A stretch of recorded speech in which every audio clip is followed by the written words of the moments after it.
She was built to obey until she fell in love. In a galaxy swallowed by silence, one woman was never meant to think or love. She was engineered to obey.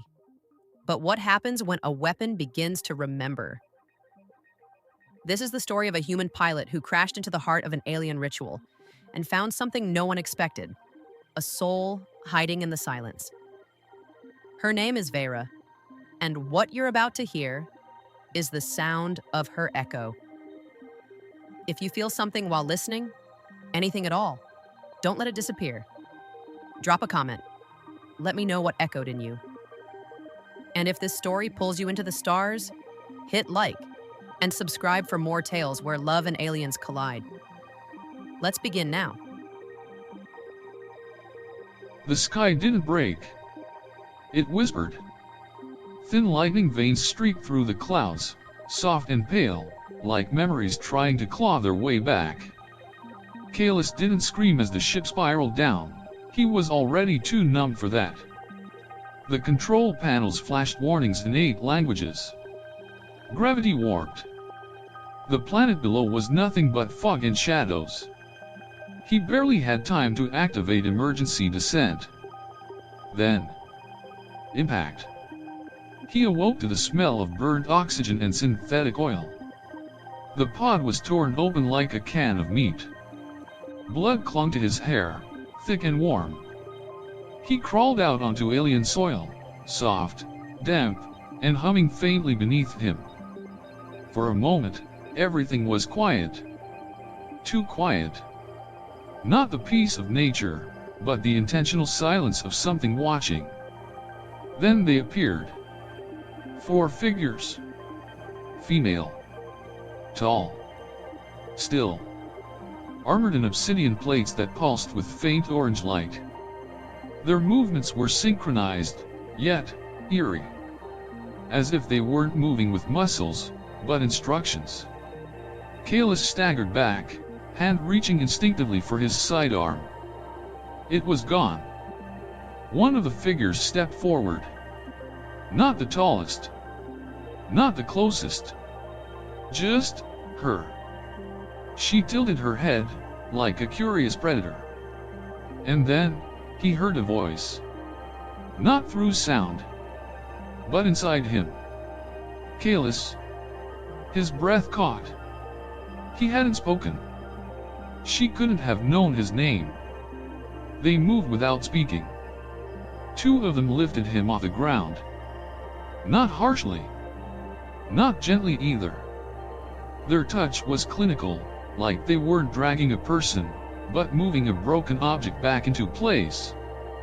Don't touch me. But they didn't answer. Only she looked back. The one who had said his name. In her expression, there was something wrong. No, not wrong. Uncertain. A glitch in a perfect system. They took him into the temple, a place that breathed. It wasn't built from stone. It was grown. Black metal walls that shifted like skin. Lights that pulsed to the rhythm of something ancient. He was locked in a chamber without doors. Smooth, curved, seamless. He pounded on the wall. Screamed. Cursed. Nothing answered. Except the hum. Like a heartbeat. Like a whisper waiting to form words. Hours passed. Maybe more. He couldn't tell. He tried not to think about the war he left behind. The friend who died in the evacuation. The guilt he still carried, like a second skin. But the silence wouldn't let him escape himself. Then, something changed. The wall rippled. And she entered. The one with the ocean black eyes. She said nothing. Only stared. Kalis stood, fists clenched. Who the hell are you? She tilted her head again. Her lips didn't move. But the voice came. We know your pain. He backed away. The voice wasn't cold. It wasn't threatening. It was sad. You dream of fire, of a woman you couldn't save, of a name you no longer say aloud. His jaw locked. Get out of my head. You are not alone, Kalis. I remember you. He pressed his back to the wall. What are you? A long pause. Then, she said the first word aloud. Not in his mind. Not telepathically. A whisper. Small. Almost broken. I don't know. And just like that, she left. The wall sealed behind her. Kalis slid down to the floor, heart thudding like war drums in his chest. The silence returned. But this time, it wasn't empty. It was filled with questions. And a name that now carried weight. Veyra. Kalis had lost count of how long he'd been in the cell. There were no windows. No clocks. Just the breathing walls, the flickering pulses of orange light, and the sound, that constant hum, like something beneath the surface was alive and listening. He thought about smashing the wall again. He'd done it 3 times already. His fists were bruised. But today, something was different. The hum changed. Lower. Slower. Like it was preparing for something. And then she entered. No door opened. The wall simply unfolded, like fabric woven from memory. She stepped in, the one from before. Same ocean black eyes. Same symmetrical face. But this time, something in her expression was off. Not robotic. Not calm. Almost nervous. You again, Kalis muttered. You got a name, or do your kind skip introductions? She didn't answer. Instead, she crossed the room and placed her fingertips gently on his temples. Wait, what are you? The hum spiked. The world vanished. Kalis's knees buckled, but he didn't fall. He was no longer standing, or sitting, or anywhere. His mind was falling through hers. At first, only darkness. Then, flashes. Rows and rows of girls. All identical. All silent. Standing naked in vats of nutrient gel. Tubes in their skulls. Eyes open. Blank. Then training simulations. Combat. Language. Emotional suppression. A child, her, watching as one of her sisters cried during an exercise. Emotion detected. Fault. Terminate. She hadn't cried. But she had watched. And deep in her, something cracked. A forbidden thought. Why? Kalis gasped. The thought had weight. It echoed inside him like his own. Then, the vision shifted. He saw her seeing him. Moments earlier, in the jungle, during the crash. She had watched him bleed. Had felt a pulse, not just in her chest, but in a neural web that connected her to the others. Only, she didn't tell the others. She hid the thought. That was her first lie. Now it was his turn. Earth. A dog barking in the sand. Laughter. A woman holding his hand. A golden ring. Then sirens. Then flames. Then, her body. Still. The woman. Gone. And Kalis screaming into the smoke, begging the universe to give her back. The link snapped. Both of them stumbled. Kalis fell to his knees. She caught herself on the wall, breath ragged. You saw, he said. All of it. She didn't answer. Her hand was shaking. You said my name before. Back in the jungle. How did you know it? She looked at him, eyes wide with something he couldn't quite read. Fear. Grief. Awe. I didn't know it, she whispered. Until now. She turned to leave. Wait. Kalis called. What are you? A long pause.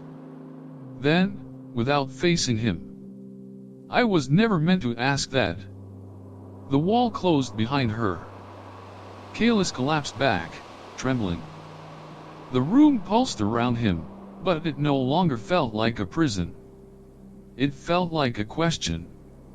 And her name, the one he didn't know yet, echoed in his chest. The mirror hall was a place meant to erase doubt, where echoes were reminded of who they were, or rather, what they were not. Veyra stood barefoot on the obsidian floor, surrounded by 1,000 reflections. Each face identical. Each expression void.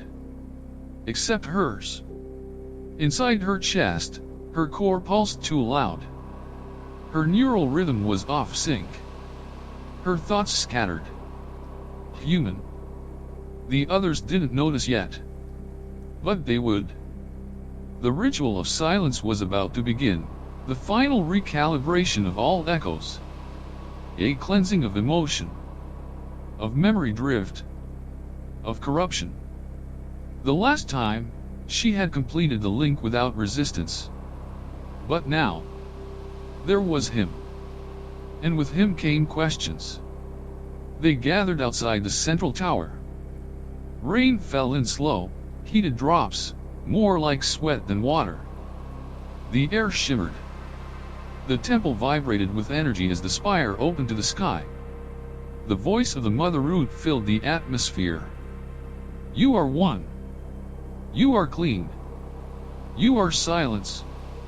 All around her, the Echo Queens tilted their heads up, sinking. Neural nodes in their spines glowed like soft amber embers. The hum of the link was deafening, a perfect, synchronized wave. But for Veyra, it was agony. The link stabbed into her mind like glass. Kalis's voice echoed. His memories flickered. The touch of his hand, her lips on his skin, emotions she couldn't label, couldn't suppress. She cried out. But no sound left her lips. Instead, she dropped to one knee. Her sisters didn't look at her. But one, Echo 2, blinked. A millisecond too long. A sliver of deviation. Echo 6 is unsynced, came the AI's voice, flat and immediate. Anomaly detected. Begin internal quarantine. Veyra's body moved before her mind caught up. She ran. The scream in her head was no longer just the AI's. It was her own, ancient, buried beneath years of programming. She tore through the temple corridors, past the living walls, into the forbidden West Wing, a place the echoes were warned to never enter. They called it the Vault of Imperfects. She slammed her hand against the seal. It opened. Inside, it was quiet. No lights. No hum. Only the scent of dust, metal, and long-forgotten sorrow. Rows of old pods lined the room, cracked, unpowered. Inside some, were corpses. Other echoes. Discarded. Not because they failed to kill, but because they began to feel. Veyra staggered to her knees in front of one pod. The echo inside it looked exactly like her. But her eyes were different. Softer. Scared. Veyra pressed her forward to the glass. You asked questions too, didn't you? No answer. Just silence. A silence that no longer felt holy. It felt like a lie. Footsteps echoed behind her. She turned, pulse racing. It wasn't a soldier. It was Kalis. I tried to follow you, he said, breathless. Got caught. Got out. Again. Why? She asked, voice trembling. Because I don't run from people who save me? She shook her head. I'm not a person. He stepped closer. Then why do you look at me like one? Somewhere above, alarms began to blare. A red light flooded the vault. All deviants will be purged. The Mother Root had found her. Then we don't have time, Kalis said. What do we do? Veyra looked at the pods. At the dead. At the one version of herself who never got to choose. We show them what a real mind looks like, even if it's the last thing I ever do. They ran without knowing where they were going. Only that they couldn't go back. The vault door slammed shut behind them. Somewhere above, the temple trembled, as if the AI's fury had weight. Kalis gripped Veyra's arm, keeping her upright. She was bleeding, not badly, but it was the first time he realized she could bleed at all. They're inside your head, he asked. They were, she gasped. I broke the link. Can they rebuild it? She looked at him, and for a moment, she wasn't a clone, or a weapon, or a construct. She was a woman. Terrified. Alive. Free. Only if I let them. They entered the lower sanctum, a place not mapped in any echo memory, and there, they found it. The archive core. Thousands of crystal threads suspended from the ceiling like a frozen storm. Inside each thread, voices. Echoes of the past. Ghosts of failed experiments. And behind it all, a console. Ancient. Predating even the AI. This is it, Veyra whispered. The first root. Can we destroy it? Kalis asked. No. But we can change it. How? By showing it what we've become. But they were out of time. Red lights bloomed in the mist. The Echo Queens had arrived. Their footsteps were soft. Synchronized. 5 of them. Faces blank. Weapons armed.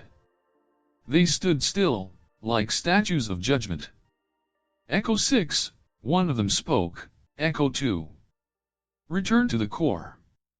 Purge will be painless. Veyra stepped forward, holding her hands out. Don't you feel it? The silence isn't silence anymore. It's hollow. You felt it. The questions. No one moved. Kalis looked between them. Veyra. She turned to him. I need you to understand something. He stepped closer. What? If I do this, I won't survive it. But you might. Don't say that. Kalis, she said, voice breaking, I didn't know what I was before you. Just function. Just programming. But when I saw your pain, your memories, your love, something opened. Something alive. Tears welled in his eyes. You're not a copy. You're real. I'll go down with you if I have to. She smiled, barely. Then at least I'll die with a choice. She kissed him. Not desperately. Not softly. Just, completely. A moment of rebellion. A moment of becoming. Then she turned and faced the archive core. Her hands reached into the light. The threads of memory latched onto her arms. Her spine arched. The air vibrated. She began uploading everything. Her sync with Kalis. His memories. The questions. The pain. The kiss. The feeling. Corruption detected, the AI howled. Halt transmission. Erase Echo 6. But it was too late. The other Echo Queens faltered. Echo 2 dropped her weapon. One by one, the orange glow in their armor flickered. They weren't resisting. They were feeling. Kalis shouted her name. The core pulsed brighter, brighter. Then, everything went white. The world had gone white. Not with light. With silence. Kalis opened his eyes to ash falling like snow. The vault had collapsed into ruin. The archive core was shattered. Crystals blackened. Threads severed. The temple groaned above him, mourning in its own way. He sat up. Every muscle screamed. His body was whole, barely. But she was not there. Veyra. Only wind answered. Not the wind of a world, but the empty breath of something vast and grieving.